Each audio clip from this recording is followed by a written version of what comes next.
Hey everyone, people are asking for more vlogs, so I'm just going to show you a few cool things. I'm doing a lot of RuCo stuff at the minute, obviously, because we've got lots of new products sort of coming out, and I'm trying to keep on top of firmware updates and stuff.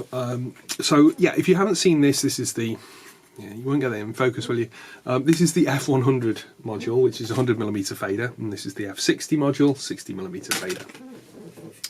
I talked in another vlog about the fact that this actually has its own little brain chip, its own CPU or microcontroller, an MCU actually, on board. But there's another thing I wanted to talk about, which is the ethos of the design of these things. So when I designed this circuit board, I wanted to make sure that there was lots of scope for difference in functionality, different uses, and a future. You know, I really want these things to last as long as my desk, which is nearly as old as me. And by adding a few, let's just talk about one example. I've added a little pad here, which I'm going to show you in close up in a second. So basically this chip here that I'm pointing to is the motor driver chip. It's a 2-channel motor driver, but we only have one motor being driven. Why put a 2-channel in?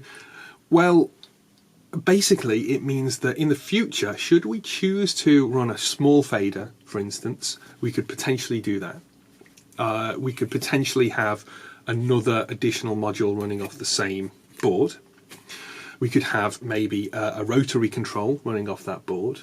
But really, most importantly, I think, is that we can actually then, you know, should the situation arise in the future where someone burns out their motor by, I don't know, overriding something or putting the wrong voltage in, you know, putting a stupidly high voltage in. Not that I've ever done that with electronic equipment in the past. Yeah, I remember once plugging a Nintendo power supply, which is AC, into an Atari Jaguar and blowing it up. Yeah, so, you know, that kind of thing happens. So obviously, really, we just want to fix it, but it's worth building in this redundancy. We can actually, with code, switch over, maybe a little bit of soldering. I think mostly with code, though, if I remember rightly, switch over to the other motor driver. So you could then basically repair these modules very, very simply. The other cool thing that I wanted to talk about is, let's get this close up and let's get you focused in here. So this is the motor driver chip, and this is what looks like a blank space. And absolutely, it is a blank space, but this is for the through-hole version of this chip. Now, why might I be, let's get you back in focus.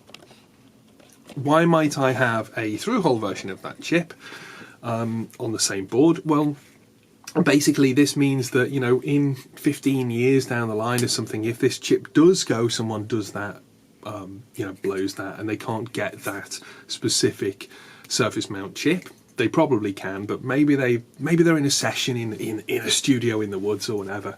You can actually replace this with a standard motor driver chip, an LD293. I think it's an LD293 through-hole chip. Will drop in. So that's really one of the things that I was thinking about very strongly when I design all of the RuCo stuff. Is okay, how can we make this never become landfill?